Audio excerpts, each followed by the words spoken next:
Namaskar, this is Late Edition. On the show tonight, we'll highlight India's concerns at the WTO.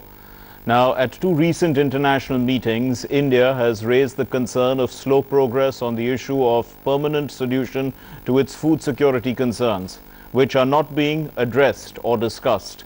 At the BRICS summit in Fortaleza, the countries mentioned at the point 21 of their joint declaration that they would continue efforts towards a successful conclusion of the Doha round of WTO, and also following positive results of the 9th Ministerial Conference in Bali, Indonesia in December 2013. They reaffirmed their commitment to establish by the end of the year a post-Bali work program for concluding the Doha round based on a work program that prioritizes the issues where legally binding outcomes could not be achieved at the Ministerial Conference 9, that is at Bali, including the public stock holding for food security purposes. Now, we look forward to the implementation also of the trade facilitation agreement. This is what that point number 21 says, and it also says that we call upon international partners to provide support to the poorest, most vulnerable WTO members to enable them to implement this agreement, which should support their development objectives. Now, in the recently concluded G20 Trade Ministers meeting in Sydney, the Commerce and Industry Minister Nirmala Sitharaman, she raised India's concerns over the slow progress in finding a permanent solution for the food subsidies issue. The Union Cabinet, headed by the Prime Minister, Shri Narendra Modi, will finalize this week New Delhi's stand, in fact, on the Bali agreements, including the ratification of the Trade Facilitation Agreement. And there is, in fact, the 31st July deadline for the ratification on this protocol for trade facilitation. And FICCI believes that the agreement would significantly reduce transactions cost in trading across the borders. They also expect the government to take a considered view and believe that the benefits to industry in the long term would be sizable and would improve competitiveness of India's exports. Now, India says that it will not ratify the trade facilitation agreement if some guarantee on food security is not given. And to take effect, the Bali Pact on trade facilitation needs to be approved by all the 160 WTO members.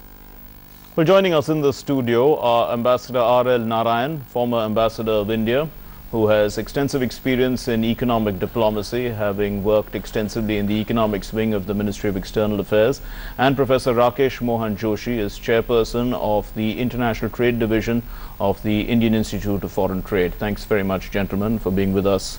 We'll start with you, Professor Rakesh Mohan. The issue is food security. It's the big issue. Obviously, it's an issue that we can't compromise with. But it seems that, as per reports, that India seems to be isolated, getting isolated at least, in terms of this trade facilitation agreement. And many people are putting pressure on India to sign the agreement as it is, even though India has this peace clause that is for 4 years, and we are looking for this permanent solution. And we are willing, and we need, and there is room to negotiate for the permanent solution. How do you look at this? Look into this, there are various objectives of the different negotiators.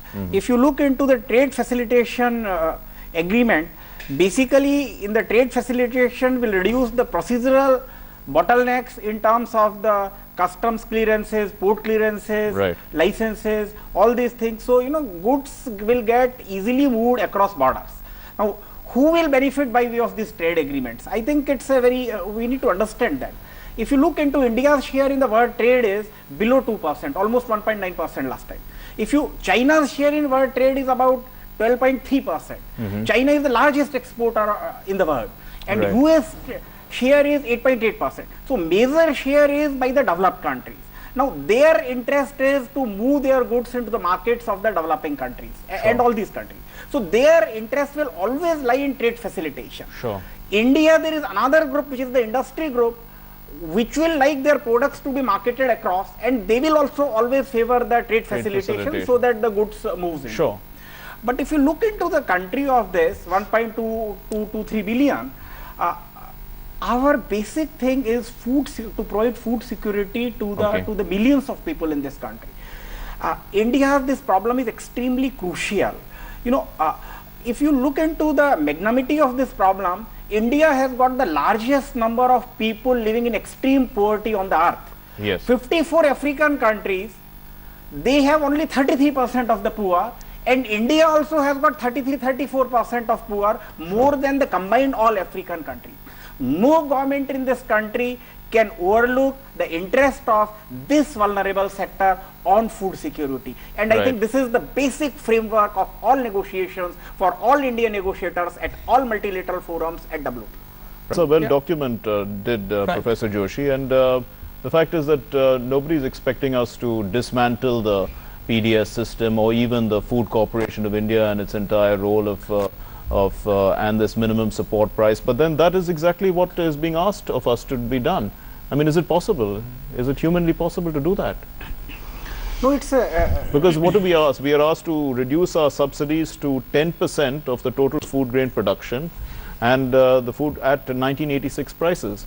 Now, I mean, obviously these are things that we can negotiate and should negotiate against. No, I think, you know, these, as you are aware, that multilateral negotiations are very complex. You know, despite I think we have a great interest in food security, but you know, India would find it extremely difficult to say even no or disagree to the rest of the 159 member countries. That's right. But if you look into the food security aspect, you know, we are not denying the fact that, you know, the transaction cost has to be reduced, the trade facilitation has to be implemented. Right. But you know, the biggest fear in the minds of the Indian negotiator is, you know, the developed countries would not agree to the India's concern of food security. And you know, India, I told you, India is a very typical concern in the whole of the world. You know, you know, kind of the people we have been given. If you look into India's share is only 13-14%. Agriculture contributes to the whole of GDP, but I think 50-60% of the people in this country are dependent on agriculture. It's a question of livelihood. It's question of livelihood. Right. And you know, if you talk of, you know, 1 trillion trade would increase, these are all hypothetical. You know, 1 trillion is the trade that would increase, but I think this whole computation does not take into account the joblessness it is going to create. If you look into the America's biggest fear is, America has the highest trade deficit in the world with $750 billion US.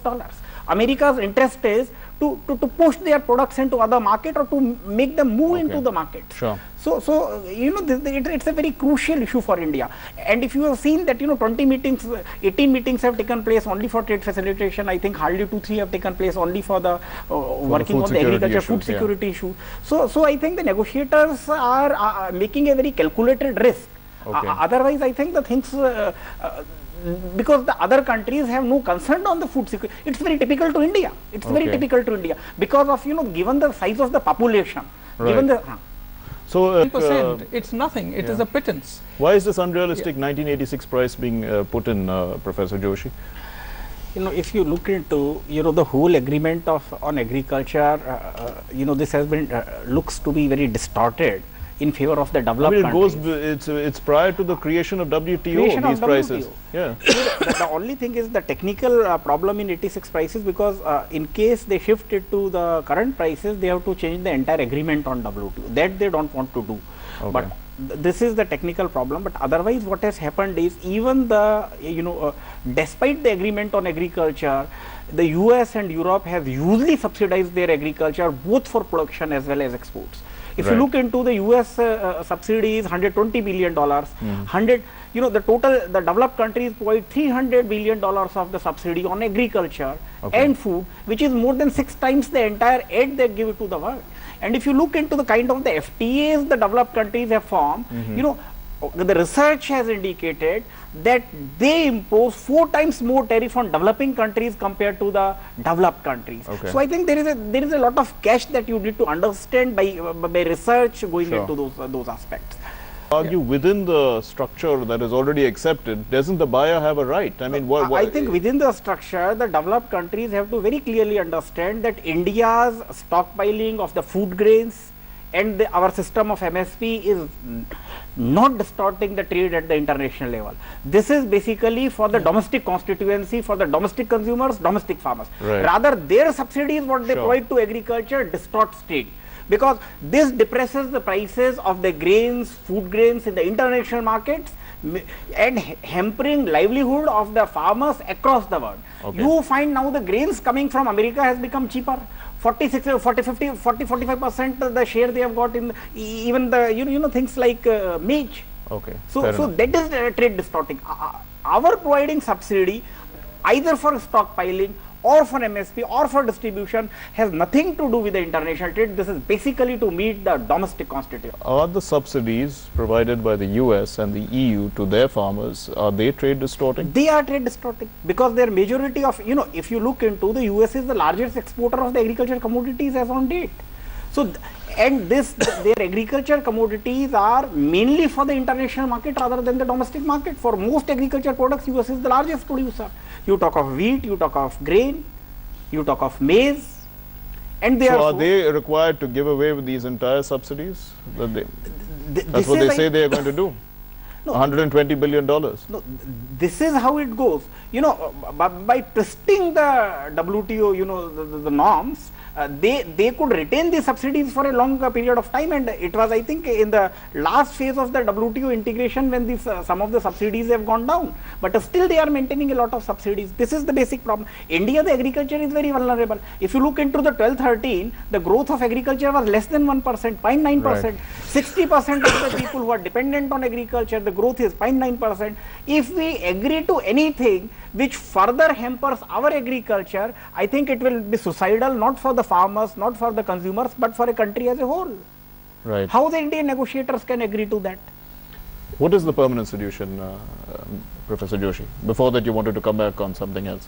No, because what happens is the trade facilitation and the subsidiary, these are the two different things. But what Sure. happens is, because trade facilitation is for making your products enter into the other markets. Food subsidy, which we are giving, especially the stockpiling. No, I understand this is that is for our domestic. own domestic consumption. the- But the the- point is that the argument that they would say is that, I'm just being the devil's advocate, is that food products would come in at cheaper rates into our country, and the food security issue is anyway sorted out if we are getting goods, food at a cheaper rate. No, you mean that our agriculture, We do- which No, has but shown a then growth we- of 1%, which is you the understand, livelihood, which is the livelihood issue.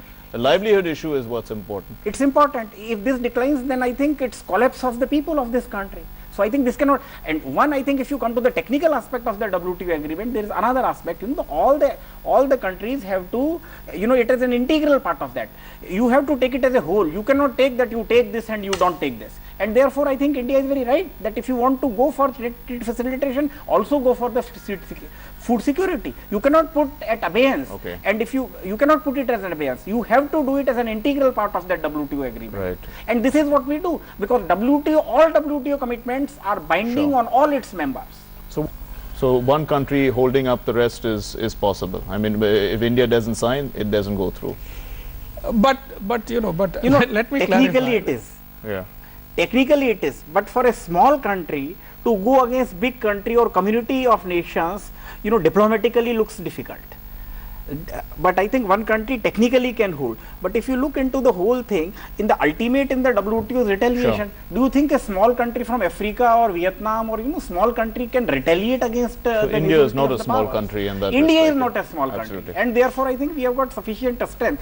And it is not a political issue. More, it is an issue associated with livelihood of the people of this country, and no Okay. political party, for that matter, can overlook the interest of the farmers, can overlook It's a national the interest issue, of the it's a agriculture. national It's a interest national issue. We live